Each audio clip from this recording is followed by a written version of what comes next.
The Trudeau Liberals have just appointed a new Minister of National Defence, but the challenges he will face are nothing new.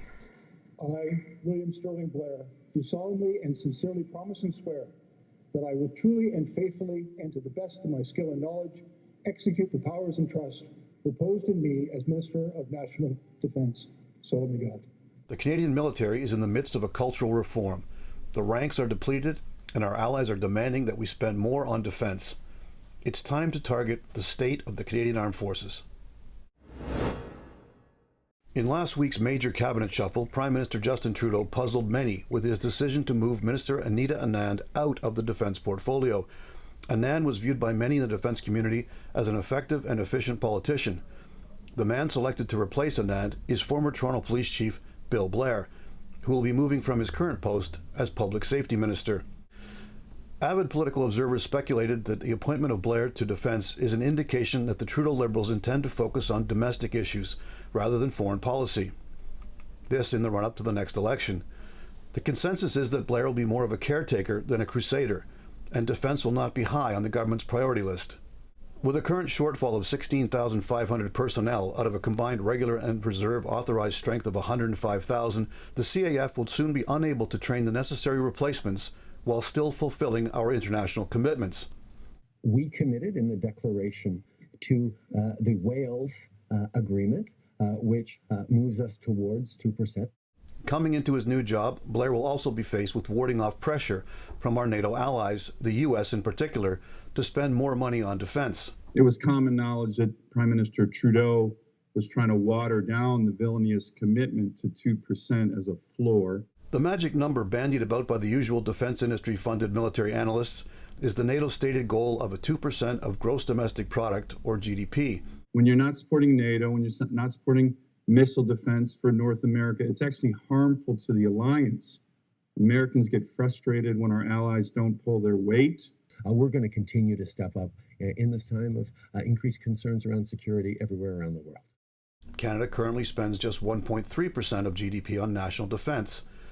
That's the supposed bad news. However, thanks to Canada's relatively massive GDP, that amounts to $36 billion in actual defense spending.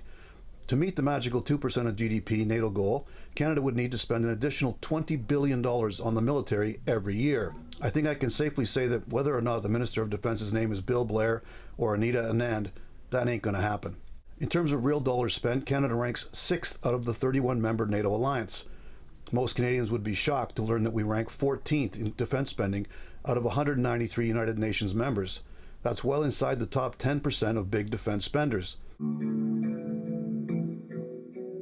To illustrate the arbitrariness of the GDP percentage formula, one need only examine the disparity between Canada and Greece.